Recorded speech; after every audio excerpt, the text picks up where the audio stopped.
हे पार्थ, संसार में एक विचित्र बात है।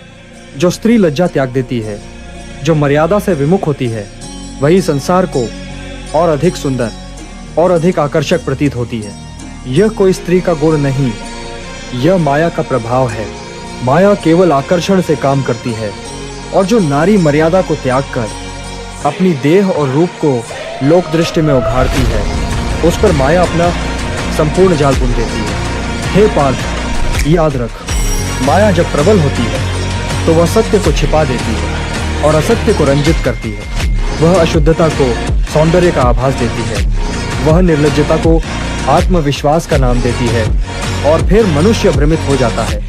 जो स्त्री न लज्जा रखती है न मर्यादा, उसका आचरण चाहे अधर्ममय हो, परंतु वह दृष्टि को भाएगी, हृदय को विचलित करेगी, क्योंकि वह माया की पराकाष्ठा है।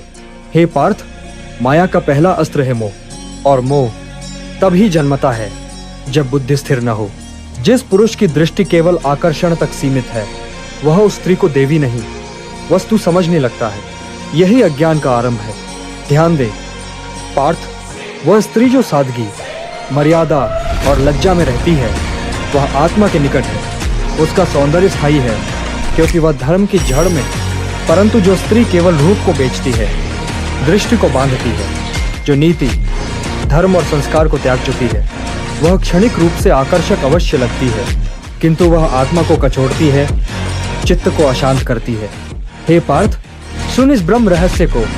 शरीर मोह से सुंदर लगता है आत्मा ज्ञान से, और मोह की सुंदरता तुझे रस तो देगी, परंतु शांति नहीं।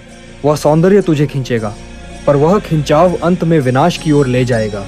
पार्थ, जब कोई नारी अपने रूप का उपयोग धर्म के लिए करती है, वह दुर्गा बनती है। जब वह रूप को लोभ और भोग के लिए उभारती है, वह मोहिनी माया बन जाती है। तू अंतर समझ, शक्ति और मोहिनी में अंतर है। हे पार्थ, माया तुझे दिखाएगी कि जो निर्लज्ज है वही निडर है, पर मैं तुझे कहता हूँ, जो लज्जावान है वही शिव के निकट है। तू इस भ्रम से बाहर निकल, तू रूप के पीछे मत भाग। तू उस सत्य को देख जिसमें आत्मा नाचती है, जिसमें धर्म गूंजता है। अतः पार्थ, ये समझ ले, जो स्त्री तुझे अपने वेश, चाल और भावों से लुभा रही है, वह तुझे अपने पास नहीं बुला रही, बल्कि तुझे अपने मोह के गर्त में गिरा रही है। हे पार्थ, जो लज्जा छोड़कर सुंदर दिखती है, वह माया का आवरण है, और जो मर्यादा में रहकर साधारण लगती है, वही परमेश्वरी शक्ति है।